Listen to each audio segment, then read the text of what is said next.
السلام عليكم ورحمة الله تعالى وبركاته. مرحبا بكم مع الأخوات في فيديو جديد. اليوم إن شاء الله غادي نحضر معكم كسكسو غير بتصويرة وحدة. كيجي بنين بنين بزاف، وكذلك غادي نقول لكم حتى السر ديال المرق اللي كيجينا خاتر وبنين. المقادير اللي هما يعني كيعرفهم اي واحد ديال الكسكسو بالخضره. عندي هنا واحد نص كيلو ديال اللحم، جوج بصلات مشلضين، شويه ديال السمن، واحد نص كاس ديال زيت نباتي وزيت الزيتون. عندي هنا واحد جوج حبات ديال الطماطم اللي محكوكين. عندي بطبيعه الحال الحمص اللي كيكون مرقد في الماء. عندي هنا نص كيلو ديال الكسكسو هذا اللي كيكون متوسط. العطريه عندي سكينجبير، عندي الخرقوم، قزبر يابس مطحون، وعندي واحد الدامه ديال الزعفران كتعطينا اللون وكتعطينا كذلك حتى البنه. بالنسبه للخضره كديروا اي نوع د الخضره كتفضلوا، كاين القرعه الحمراء، الخيزو، كاينه القرعه الخضراء، كاين اللفت. المهم على حسب داكشي اللي كياكلوا لكم وليداتكم العائله ديالكم. صافي هنا في واحد الكوكوط غادي نضيف ديك البصله مع السمن ضروري في كسكسو. غادي نضيف دوك الكميه ديال اللحم على حسب بطبيعه الحال افراد الاسره ديالكم، يعني بما انه يعني ما كاينينش الضياف موجودين وغير راسنا للدار، اولا كديروا الدجاج اللي بغيتو، هو كيجي في كلتا الحالتين كيجي بنين. ضفت دوك التوابل مع الزيت، شويه الملح مع ديك جوج حبات ديال الطماطم كبارين محكوكين، هما اللي كيعطيو المرق البنه. كل ما درتو مطيشه كل ما كيجيكم كسكسو ديالكم بنين. صافي وغادي نوضعها فوق النار كتقلى هاد الحيمه مع ديك مطيشه والبصله، كنقليهم واحد شويه باش ما تحرق ليش ديك العطريه.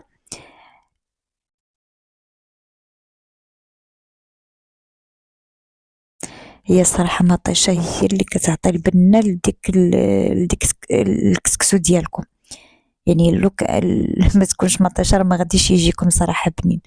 مطيشه سبحان الله كتعطي واحد المذاق بوحديتو، وكيجيكم المرق خاتر ما كيجيكمش هكا يعني ميه.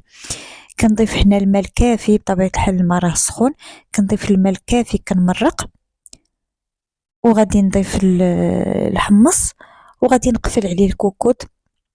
كتعرفوا اللحم شويه كياخذ الوقت، ماشي بحال الدجاج دغيا كيطيب. غادي نقفل عليه وغادي نخليه حتى يطيب. في هذا الاثناء انا غادي نمشيو باش غادي نحضروا الكسكسو.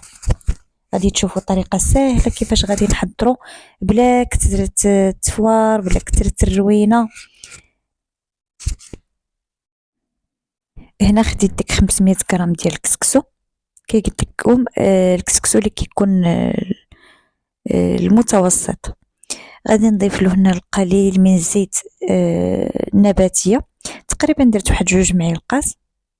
غادي ندير شويه ديال الملح القياس بطبيعه الحال، وغادي نحاول نبسو كامل بديك الزيت اللي درت.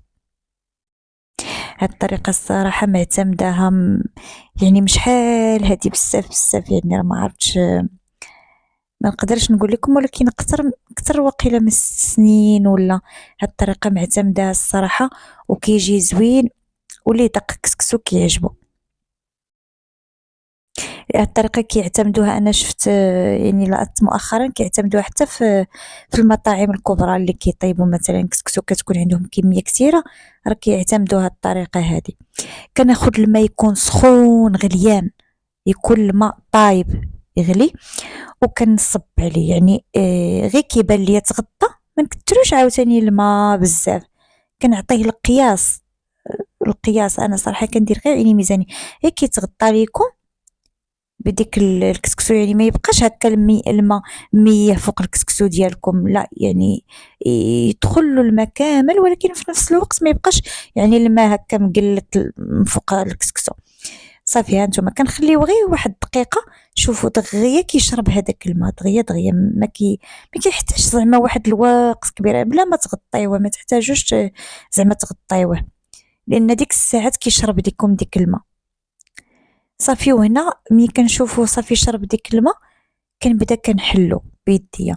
هانتوما غادي تشوفوا يعني ملي كتحلوه راه ما معجن ما كيتكور ليكم ما حتى شي حاجه. هانتوما غادي نحاول هكا ما نقطعش بزاف، ما نقطعش باش تشوفوا يعني كي غادي تكون النتيجه. هانتوما يعني انا مازال غادي نحلو كامل، كنحاول نحلو هكا بيديا. علاش قلت لكم هاد الطريقه الصراحه الا اعتمدتوها صراحه طريقه زوينه بزاف، غادي تعجبكم احسن من ديك فوري. هنا في هاد المرحله اللي درنا بحال اللي نقصنا علينا ديك التفويره الاولى، غادي تبقى لنا غير التفويره الثانيه واللي هي الاخيره، يعني بحال اللي كنديروا له تفويره وحده. التفويره الاولى راه حنا درناها بهاد الطريقه اللي قلت لكم، التفويره الثانيه هي اللي غادي نديرو في الكسكاس صافي وغادي يتفور. هانتوما شفتوا يعني حاولت ما نقطعش هكا الفيديو ولا نزربو. صافي هنا في الآلة الأدنى غادي نديرو في الكسكاس في البرمة. راه رديت الماء كيسخن، غادي نديرو هكا في الكسكاس، غادي نردو تقريبا غادي ياخد مني واحد 15 ل 20 دقيقة. صافي هذا هو اللي كان، يعني ما غاديش يحتاج شي وقت كتير. ونحاولو هكا من نكونو كنحطو ما كنحطوش يعني وكندكن هكا بيدي ولا كندكس، كنخلي يعني المتنفس في ديك الكسكس، يعني ما ندكسوش هكا بيدي نبقى نحطو ندكس نعرم. لا نتوما شتي كنحطو بكل عشوائيه. صافي غادي نوضع واحد الثقوب هكا فيه باش يطلع لينا ديك البخار في الكسكسو. صافي وغادي نردو كي قلت لكم غادي ياخذ ما بين 15 حتى ل 20 دقيقه، يعني ماكسيموم 20 دقيقه. صافي كيكون عندكم واجد. وضعت هاد الثقوب هذا بهذا الشكل. غادي نردو نحضر معكم باقي التحضيرات. بالنسبه هنا للتفايه البنات، انا خديت واحد الكيلو ونص ديال البصله اللي شلطتها رقيقه. انا صراحه كنحضر هاد التفايه مثلا بكميه كثيره وكنديرها في المجمد هكا، كنفرقها في القياسات اللي بغيت، يعني فيما ندير كسكسو كنجبد واحد الكميه ديال التفايه وكنديرها كتكون عندي واجده، يعني ماشي ضروري مثلا كل جمعه غادي نوض ندير التفايه، لا كنحضرها كميه كثيره وكنديرها في المجمد. الوقيته اللي بغيتها راه كنجبدها ما كتوقع ليها حتى شي حاجه. بالنسبه للتوابل وضعت عويد القرفه، ضامه ديال الزعفران، التوابل نفس التوابل اللي درت في كسكسو، سكينجبير، الابصار، الخرقوم، واحد نص كاس ديال الزيت، الملحه. وغادي نخلطها كامله، يعني ديروا واحد الباديان حتى هي ديروها كتعطي المذاق زوين. كنخلط مزيان، ما غادي ندير لا ما لا حتى شي حاجه. غادي نقفل عليها وغادي نوضعها من فوق النار على نار مهيله، كنحسب ليها واحد 20 دقيقه. شوفوا كتكون نزلات. هانتوما هنا غادي نضيف في هذه المرحله غادي نضيف الزبيب. عندي واحد الزلافه صغيره ديال الزبيب اللي منقيه ومغسوله مزيان. وغادي نضيف السكر القياس ديال التعسل اللي غادي تعسلوا به، اولا كتضيفوا العسل الا عندكم العسل وبغيتو ديروها كديروها. صافي غادي نخلط هادشي كامل وغادي غادي نردها من فوق النار حتى كتبدا كتعسل وديك الزبيب كيطيب كيتنفخ وكيطيب وديك البصيله كتجمر ليكم وكتعسل. بالنسبه هنا للخضره انا نقيتها، عندي الجزر، عندي الكورجيت، عندي اللفت صراحه ما كياكلوليش ولادي، ولكن غير كنديرو هكا واحد جوج حبات كنقسمهم في النص باش كيطلقوا ليا البنه. القرعه الحمراء بطبيعه الحال و ليشو. انا اول حاجه كنبدا بها دائما كنبدا بالخضره اللي كتكون كتاخد طياب شويه، بحال الجزر، بحال اللفت، بحال ليشو، يعني هادوك كياخدوا الوقت. كنبدا بهم هما الاولى. بالنسبه للقرعه الخضراء والقرعه الحمراء، وحتى الا درتو حتى بطاطا، صراحه انا بعض المرات كندير بطاطا، اغلبيه صراحه كندير بطاطا لان كتعجبني حتى انا وكتعجب الوليدات، راكو عارفين. صافي هنا بما كتبقى يدخل هذيك الطياب، ديك الجزر وديك اللفت اللي درنا في الاول، غير كنشوفهم بداو كيدخلوا الطياب كنضيف القرعه الحمراء القرعه الخضراء، لانهم ما كياخذوش الوقت نهائيا، في الساعه كيطيبوا. صافي هنا غادي نروي بالماء سخون، كنزيد القياس د الماء شويه اللي غادي طيب لي فيها هاد الخضره. ما نساوش ان حتى الخضره راه كتطلق الماء، داكشي علاش ما نكثروش الماء. طفت شويه ديال واحد المزيودات ديال الحار، صافي وكنستنى عليها حتى كطيب. بالنسبه هنا للكسكسو، ها نتوما راه فار،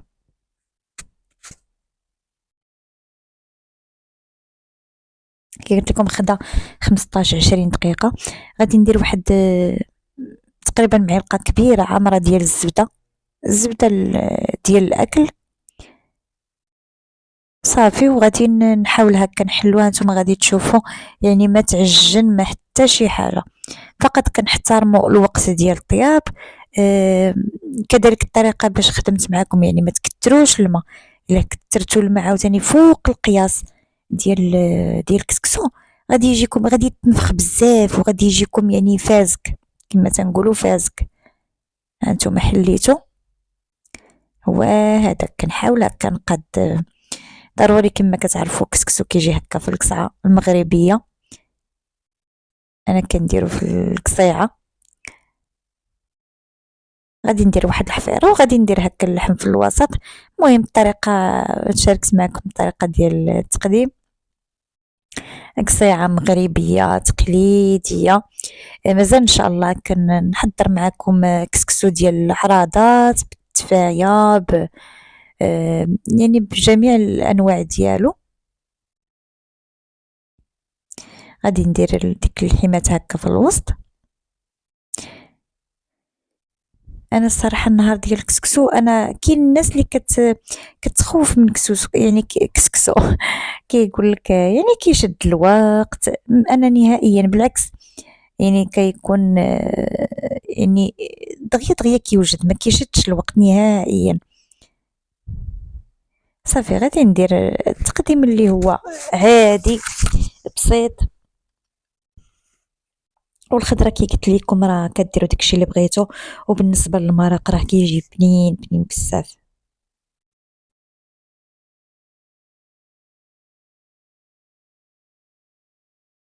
وبالنسبه للتفايه شوفوا كي كتجي صراحه اسهل طريقه يمكن لكم تحضروا التفايه بلا كثرة الروينه، كلشي كديروه دقه واحده، كيبقى غير الزبيب هو اخر حاجه كديروا.